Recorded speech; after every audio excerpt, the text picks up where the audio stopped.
Bonsoir YouTube, ici Largo. Aujourd'hui, pour vous parler d'un retour de lecture sur Niels Jacquet et le fantôme du moine. C'est un roman policier dont vous êtes le héros et l'auteur c'est JFM sans plus de précision. Pour la petite anecdote, c'est un livre qui a été chaudement recommandé par la chaîne Livre-Jeu, que je pense que vous connaissez bien sûr, puisqu'il n'y a pas 12 000 chaînes en français sur les livres dont vous êtes les héros, donc chaudement recommandé, et je me suis laissé tenter. Donc le prix m'avait fait un petit peu tiquer, c'est quand même 20 euros, c'est un petit peu au-dessus des livres que l'on trouve habituellement. Mais j'ai commandé ça donc sur lulu.com. Ce n'est pas disponible à la vente, c'est uniquement disponible sur lulu.com. Donc ce sont des livres édités à la demande. Je pense que c'est étranger puisque j'ai dû payer une surtaxe d'1 euro sur ma carte bleue. Bref, c'est pour les petits détails.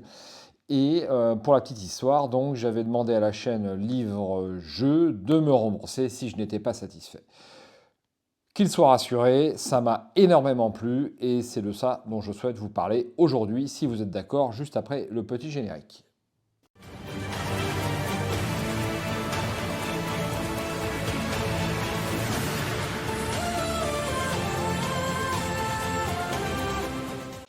Ce livre fait maintenant partie d'une trilogie de 6 volumes, hein, et ça je crois que c'est le numéro 5, sauf erreur.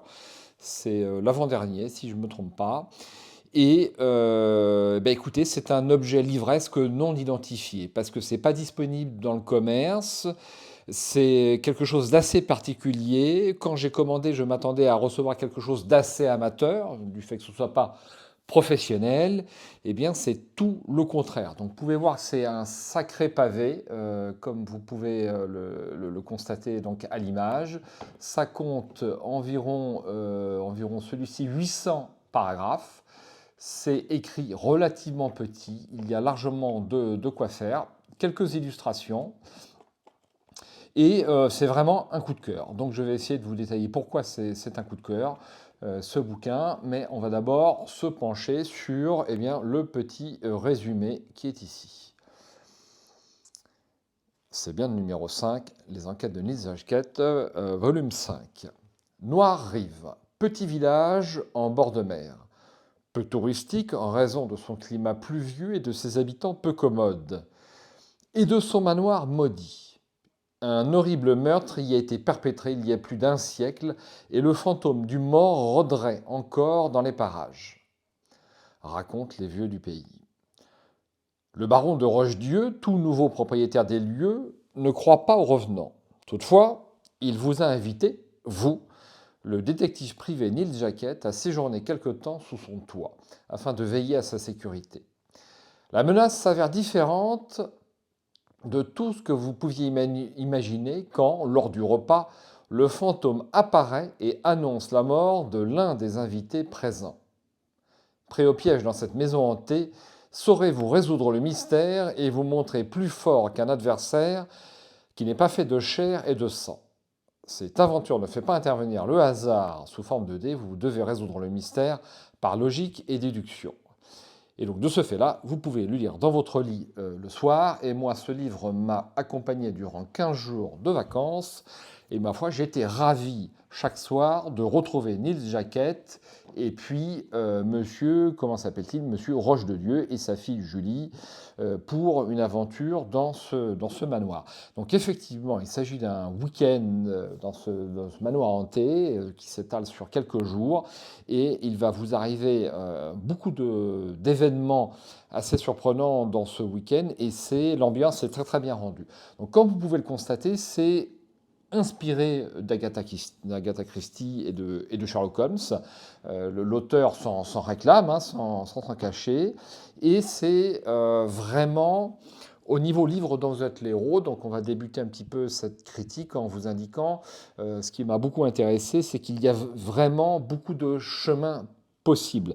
Il y a 800 paragraphes, donc c'est assez volumineux, et selon vos actes, vous allez vraiment avoir des événements différents. Et souvent dans les livres dont vous êtes l'héros, effectivement, on vous donne le choix, mais au final, il y a une espèce de goulot qui arrive et on revient toujours au même endroit.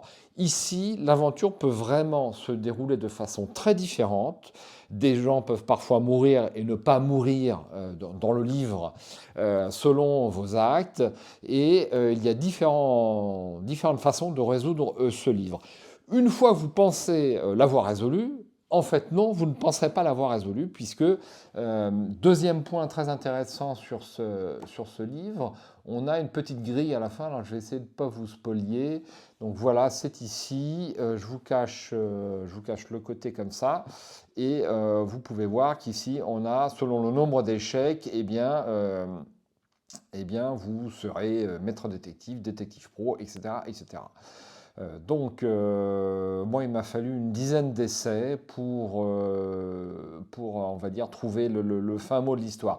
C'est-à-dire que vous pouvez arriver à la fin du livre, mais sans forcément peut-être arriver à trouver le coupable réel, et ça va vous demander de relire le livre. Alors souvent, quand vous relisez un livre dont vous êtes le héros, eh bien, vous n'avez pas envie de relire pour la énième fois les paragraphes que vous avez déjà lus. Eh bien, ça, c'est une exception, parce que une fois que j'ai terminé pour la première et même la deuxième fois ce livre, j'ai eu immédiatement l'envie de le relire pour trouver les indices qui m'avaient échappé sur mes premières lectures, puisque c'est un vrai livre policier. Il faut vraiment faire attention à ce que vous lisez. Et les indices pour résoudre l'aventure seront dissimulés au cours du texte.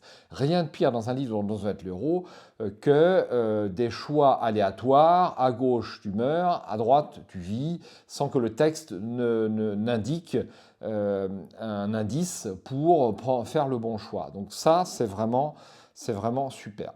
Au niveau du style littéraire, pour moi, le meilleur du meilleur actuellement sur le livre dont vous êtes l'héros, c'est quand même Emmanuel Quérault, donc, qui a rédigé Cyclades. J'essaierai de vous l'afficher à l'écran.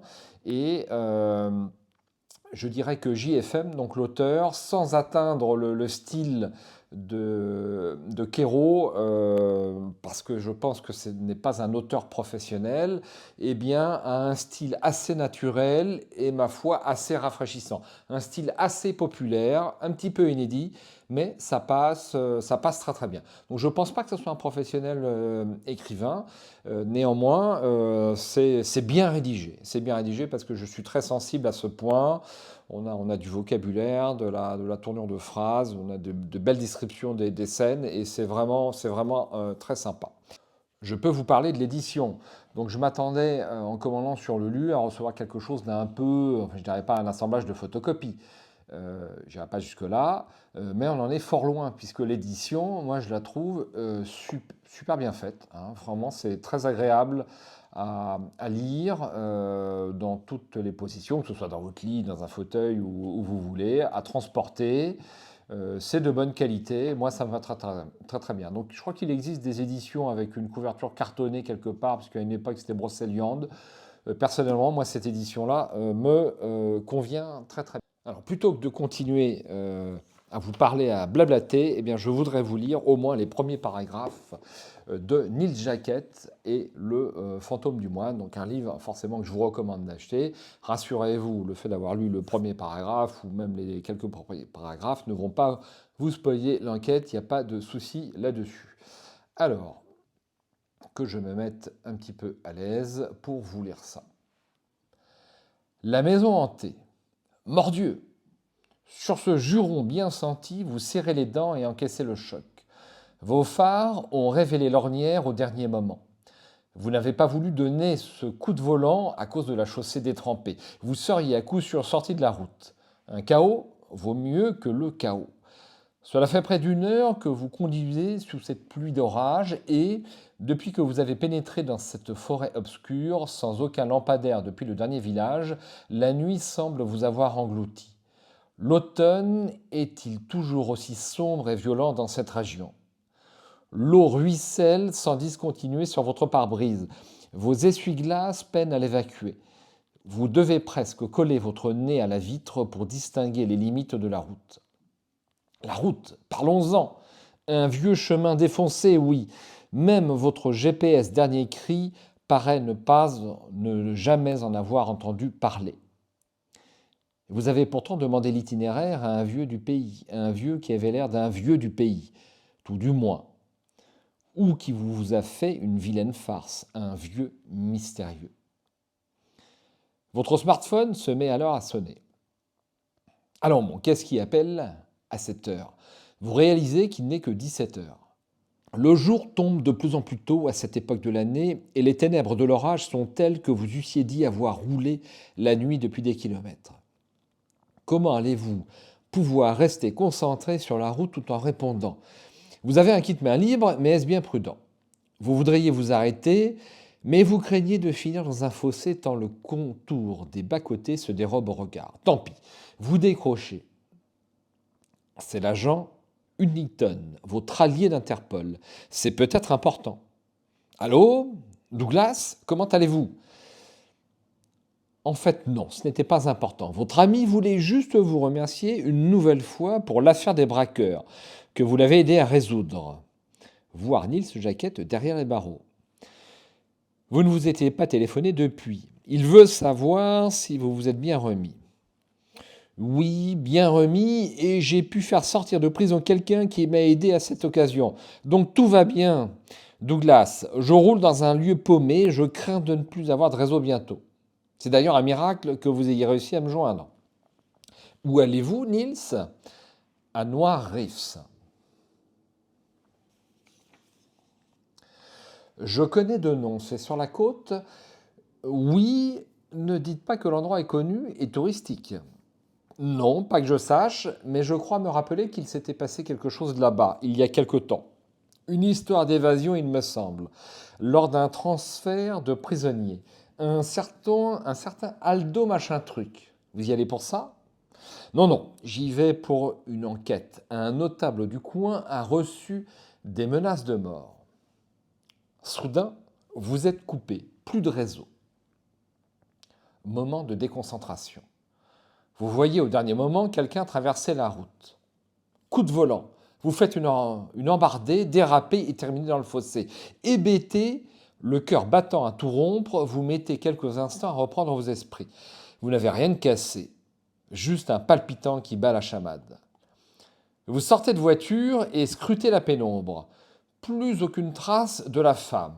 Quelle inconsciente de se promener en plein milieu de la route par ce temps. Était-ce bien une femme en fait? Elle avait la carrure d'un homme, certes, mais elle portait une longue robe. Où a-t-elle disparu? Avez-vous rêvé? Votre berline est coincée dans le fossé. Impossible de la faire reculer, ni de la dégager à main nue. La tuile. Et vos vêtements ne vont pas tarder à être détrempés sous une pluie aussi soutenue. Dans votre malheur, vous avez de la chance. Une 4L passe alors sur le chemin. À son allure, pas de risque qu'elle vous percute. Vous vous mettez à portée de vue de ses phares et faites de grands gestes. Vous avez eu un accident? Vous demande le conducteur par sa vitre ouverte avec l'accent du cru. Non, j'expose une œuvre d'art moderne dans le fossé. Pardon? Oui, je suis sorti de la route. L'homme, un paysan du coin, se rend justement à Noir-Rive. La cinquantaine bien tassée, il n'est pas capable de vous aider à dégager votre voiture. À la place, il se propose de vous déposer à l'hôtel du village. Quand vous lui demandez s'il n'aurait pas la bonté de vous amener jusqu'au manoir des Roches-Dieu, sa physionomie connaît une métamorphose étonnante. D'un coup sur la défensive, il perd toute bonhomie et toute amabilité. Bigre, qu'allez-vous y faire? Je suis en affaire avec le baron. Comme vous craignez qu'il ne vous laisse en plan, vu sa mine farouche, vous montez vite à bord. Vous pouvez me déposer dans le bourg et je finirai à pied? Négociez-vous l'impair et le borsalino ruisselant? Ben non, je vais pas vous laisser tout seul sur une rincée pareille. Mais un conseil, vous attardez pas dans cette baraque maudite. Si vous avez des affaires à traiter, traitez-les et repartez dès que possible. Et pourquoi ça? Il marque un temps de silence. La maison est hantée.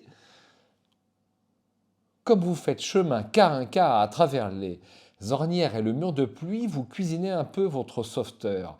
Qu'est-ce que cette histoire de maison hantée? Le baron vous a engagé au sujet de lettres de menace. Vous espérez qu'elles n'émanaient pas de revenants. D'après Fernand, c'est son nom, le manoir est maudit depuis le XIXe siècle, quand des rites satanistes y furent mis à jour par les autorités. un vieux moine avait été retrouvé mort lacéré de coups de couteau. Son fantôme rôde dans les parages, conclut votre chauffeur. Étrange. Maintenant que vous y pensez, la femme que vous avez cru voir traverser devant vous sut pu être un moine, en fait, en robe de bure, capuchon rabattu. Comme Fernand a perdu la parole, vous tentez de vous concentrer sur le bulletin d'actualité à la radio. Cela vous évitera toujours de croire votre dernière heure arriver à chaque fois que la 4L tangue dans un virage. C'est une station locale. Une jeune fille est portée disparue dans la région depuis cet été. Les recherches ont été abandonnées. Elle a sans doute été enlevée et emmenée dans les pays de l'Est, la petite Fanny, soupire Fernand. Vous arrivez finalement à Noireves, la pluie a enfin cessé de tomber, mais une brume presque irréelle a envahi les rues de la bourgade. Ces jolies maisons d'un étage, aux pierres apparentes, doivent être moins lugubres. Les jours de beau temps, vous dites-vous. Et puis la rue principale parcourue, vous l'apercevez. Le manoir. Au-delà des bois, au fait d'un promontoire dont vous devinez la falaise à pic au-delà, la silhouette tourmentée de la bâtisse domine le village. Les nuages qui l'entourent, d'une teinte presque bleutée, lui confèrent une aura fantasmagorique et ses fenêtres allumées semblent des yeux qui scrutent la nuit. Le manoir ne manque pas d'impressionner, et vous comprenez sans peine qu'il en faille peu pour l'affliger d'une réputation sinistre. La 4L prend un sentier sinueux qui louvoie entre les arbres, traverse un pont au-dessus d'une fosse que la mer emplit de son tumulte, puis stoppe devant un portail en fer forgé.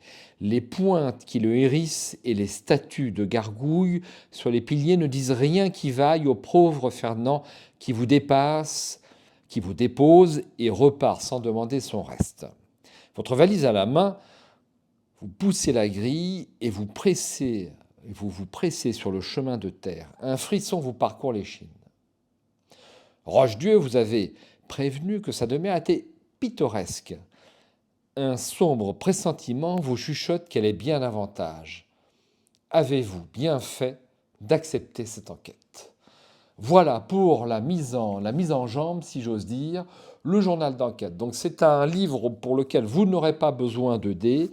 Il y aura énormément de mots-clés. Vous devez noter vos échecs.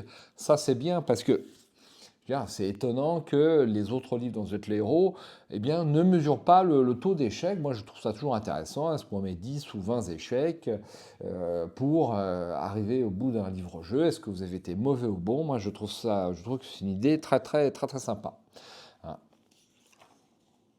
Alors, comment mener l'enquête? Bon, rien de bien spécial. On a une case objet-indice comme indiqué ici. Alors, on va quand même indiquer peut-être des petits défauts de jeunesse. Alors, est-ce que c'est des défauts ou pas? Moi, ça m'a semblé étonnant, mais c'est peut-être volontaire. Par exemple, les objets que vous pouvez porter ne sont pas en gras. C'est-à-dire que moi j'ai l'habitude des bouquins Alconost maintenant, les objets importants sont en gras, ceux que vous pouvez reporter sur votre fiche d'enquête, et c'est important parce que parfois on n'a pas toujours envie de relire tous les paragraphes, et si un objet, on peut le prendre, si le mot-clé est en gras, on voit tout de suite qu'on peut prendre un objet, et là on ne le verra pas. Mais c'est peut-être volontaire, c'est peut-être pour vous contraindre à relire l'ensemble des paragraphes que les objets et autres possessions ne sont pas indiqués en gras. Pareil, parfois j'ai par exemple un paragraphe qui débute, si vous avez fait plus de 2 actions au cours de l'après-midi, parce que le livre c'est un concept intéressant, va noter le temps qui passe à l'aide de mots-clés. Si vous avez déjà fait plus de 2 actions, vous ne pouvez plus en faire d'autres, passez à tel paragraphe. Mais les actions que vous pouvez faire, le livre ne vous indique pas à certains moments, notez que vous avez fait une action lors du dimanche après-midi, et au bout de 2, vous êtes obligé de passer un certain paragraphe. Bon, c'est facile de s'en souvenir, mais j'ai l'habitude d'être un peu plus pris par la main que ça. Bon, voilà, c'est histoire aussi de dire un petit peu les défauts qui m'ont moi, interpellé, les défauts très très légers.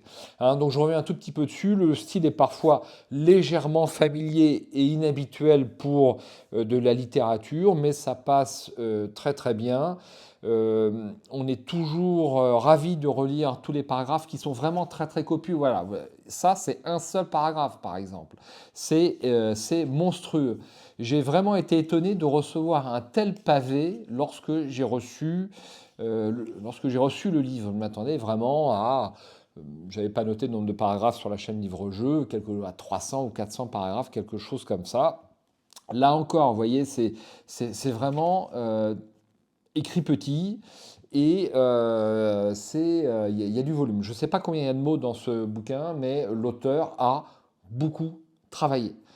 C'est vraiment très très net. Et pour moi, un livre-jeu doit tendre vers ça. Je trouve que c'est une incroyable évolution du livre-jeu. Il y a un net progrès par rapport à par rapport aux rééditions de Dave Morris, si vous voulez, qui sont vraiment très très bien. Mais je dirais que ça m'a vraiment énormément plu. Je peux également vous indiquer qu'en fin de livre, vous allez avoir quelques indices. Donc, après la grille d'évaluation, vous avez, donc je vous montre ça brièvement, un SOS débugage. Donc, je l'ai lu, c'est vraiment pas des indices très, on va dire, très très parlants. Ça m'a donné beaucoup de difficultés. Donc, il paraît que c'est l'un des plus faciles de la série. Moi, ça m'a paru extrêmement difficile, pour tout vous dire. Il faut vraiment faire très attention à ce qu'on lit. Et le mystère est quand même au début très obscur. Et vraiment débusquer le vrai coupable, puisque dans ce manoir, vous allez avoir différents invités. Un chirurgien, un bûcheron, je ne vous spoil pas, hein, on le connaît dès le début du livre, un ancien professeur de sport accompagné de sa femme, et le suspect est en tout état de cause parmi tous ces gens-là qui sont invités et qui vont loger avec vous au manoir. Et ce sont d'anciens, pour tout vous dire, ce sont d'anciens propriétaires de la bâtisse qui ont été invités par Monsieur Rochedieu. Et Monsieur Rochedieu peut-être soupçonne l'un d'entre eux. Là encore, je ne vous spoil rien, rassurez-vous, parce que vraiment, je vous recommande de l'acheter. Voilà, si vous avez d'autres questions, n'hésitez pas à laisser un petit message en dessous de la vidéo, j'y répondrai avec plaisir. Et donc, je recommande chaudement, moi aussi, Nils Jacquet et le fantôme du moine. Et pour terminer cette vidéo, eh bien, je vais vous parler, parce que je ne fais jamais les choses à moitié, de ce que j'ai acheté de JFM. Donc, j'ai acheté d'autres volumes de Nils Jacquet, je ne vais pas en parler pour l'instant. Je vais vous parler de ceci. Donc, c'est Loup maudit. Alors, là, tout de suite, je sais les pensées qui vous traversent l'esprit. Qu'est-ce que c'est que ces illustrations? Alors rassurez-vous, je pense que l'auteur JFM en a déjà pris plein la tête au niveau des illustrations sur les différents forums, notamment Rendez-vous au 1, et je dois avouer que je rejoins les critiques qui ont été faites sur ces illustrations, parce que une couverture doit vous donner envie d'acheter le livre. Ce n'est pas du tout le cas avec ces deux illustrations, qu'on soit clair, c'est vraiment pas possible. C'est peut-être, j'ai pas envie de dire du mal de l'auteur, mais bon, je n'aime pas et c'est mon droit et je ne suis pas le seul. Donc, ça paraît assez amateur, assez naïf, et on se dit que l'intérieur du livre est amateur et naïf, forcément.